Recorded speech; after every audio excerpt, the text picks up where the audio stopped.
In this video, we're going to be looking at different virtual conference platforms and which ones to use, and pros and cons. So let's just go through this. We're going to go through Hopin, HeySummit, and then Run the World. So if you're not familiar with Hopin, it allows you to create virtual venues, and for your event, it's really powerful and it's really interesting because you can use it for virtual fairs, you can use it for conferences, you can have multiple stages, all of those things. It's really interesting. You can have a section where everyone can chat, or you can have a section where you can have networking and expos. So the expos work where you can have different booths and everything like that, so people can have a trailer about what you're doing, and discount rates, so just like if you're going booth to booth at a real event. Also too, there's a way where it's almost like a round robin where you're being introduced to different ones. It's almost like speed dating on the platform, which is pretty interesting. And then you can have campfires and different discussions, and then you can actually have different stages during the event. So say for instance, you have multi-tracks during the event, you can have the same exact section on Hopin. So that's one example. And down here, you can discover events on Hopin of what people are doing around the world and how they plan on using the platform. Now, what's interesting about Hopin, they just got evaluated because they're running, they just raised money again. So I think they're up to their evaluation is 1.2 billion, I believe. So they have a really good runway of what they're doing. It's an interesting team, and Hopin, they're going to be, it's interesting. They're going to be a huge front runner for the next couple of years, especially with what's going on in the world. Now, with Hopin and Run the World, I would say those are the two closest together. I would say they're more head to head in what they're trying to do. And again, the same thing with Run the World. They try to have an experience where they have something for, speed dating or cocktail hours, stuff like that, which is interesting. So we're going to look at that. And the two, I would basically, if I'm thinking about Run the World and Hopin, then I would go into looking at the pricing structure and what you're trying to do. So if I'm looking at these are the most complete in how they operate, or complete in comparison. I would compare these two. Now for pricing for Hopin, they've changed it a couple times throughout the year, but if we look at it, the starter is $99 a month, and then for the other two, for business or more advanced features, you have to ask them, but it starts at $99. So if we look at Run the World, about the same. And then if we're looking on sponsor, perfect for companies and event organizers looking to maximize sponsor revenue, $4.99. And I bet this has, let's see, detailed sponsor insights including visits and engagement. Let's see, sponsor branding and posters, everything in the free plan, unique sponsor booths. So it's $500 to have the booths right there. So right here you can start, but the whole area where you can start having other ones involved, you're starting at $500. So keeping that in mind, is that important for your event? All those things, but again, cocktail party, one-on-one speed networking. So they have those things, but really it starts at the $500 plan if you're trying to get those kind of features. I think it's pretty similar with the starter for Hopin. Let's take a look. Virtual lobby. Custom emails are in the business section. Integrations are in the business section. Analytics, business. Let's see about this. Vendor booths, self-serve dashboard. Looks like that one's in business as well. So again, I would probably range, you would have to contact them again. And if people want it, we'll contact them, see what the prices are right now. But again, it's probably going to range around the same thing. These two, I feel, are premium. They're meant for, again, businesses, ones that are established events, and they already had a bankroll in order to do live events. They're now going virtual, and they can now put it on these platforms. So it's for the small to mid-sized businesses or enterprise. And I would just consider what you're trying to do. And are you doing this to sell tickets? Or are you doing it for brand and authority building? What are you doing with this? Now, on the other side, let's flip to see what lies in store with HeySummit. How is this different?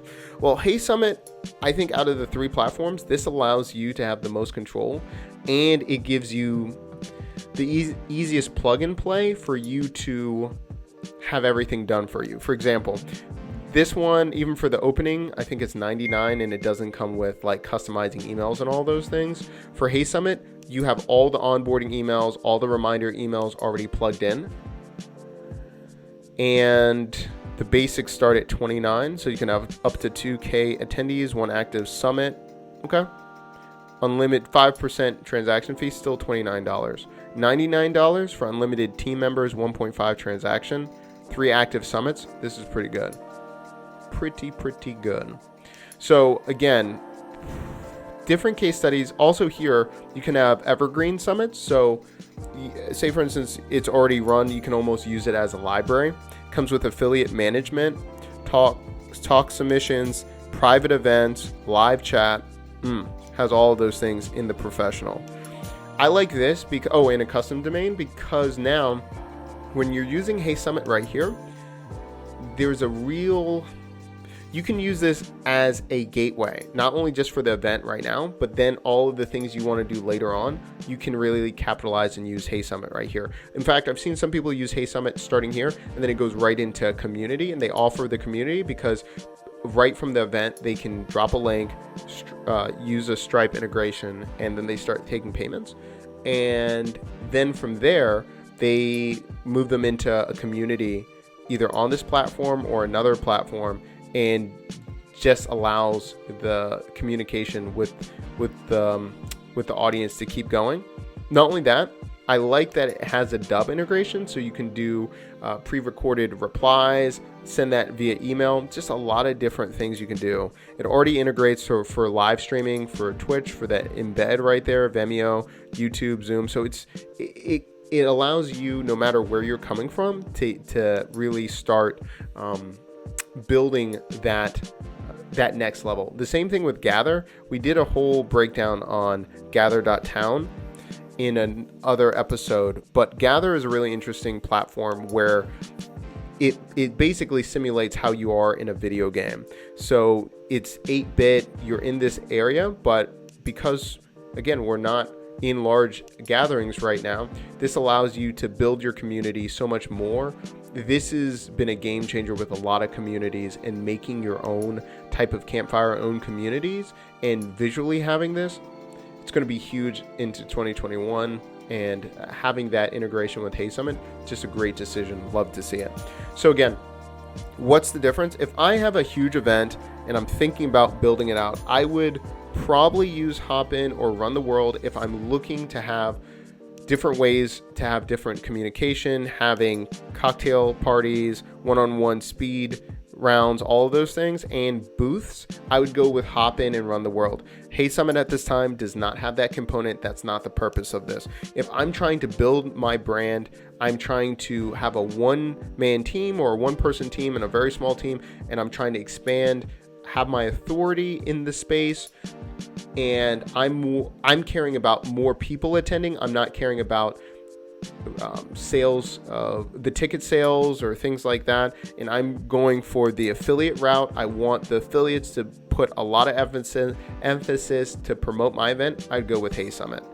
And just on top of all of that, if someone asked me like what's the best user experience out of all of them, this is another layer, but I would use Eventi.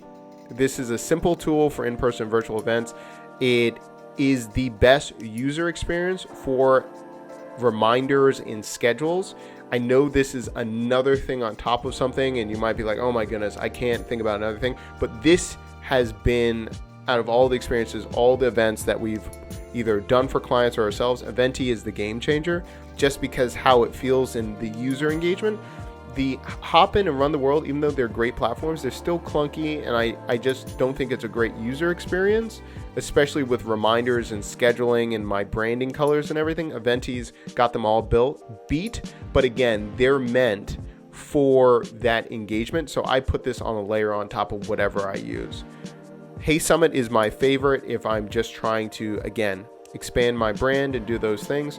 And again, we were talking about it. Write down the exact features and what you need for it to be a success for your business long term, and then pick a platform that is right for you. If you have more questions, there's tons of other platforms out there. If you would like a review or you want me to do a comparison, just let me know. We'll do more videos. But this is huge for even if you're doing live streaming or building your brand and you're looking to stand out in the industry, having a virtual event, having an event that is a signature event that goes back to you and reflects on your brand, it's a game changer. So something to think about. And we have all those links down below if you're thinking about creating your own virtual event. All right, I'll see you in the next video.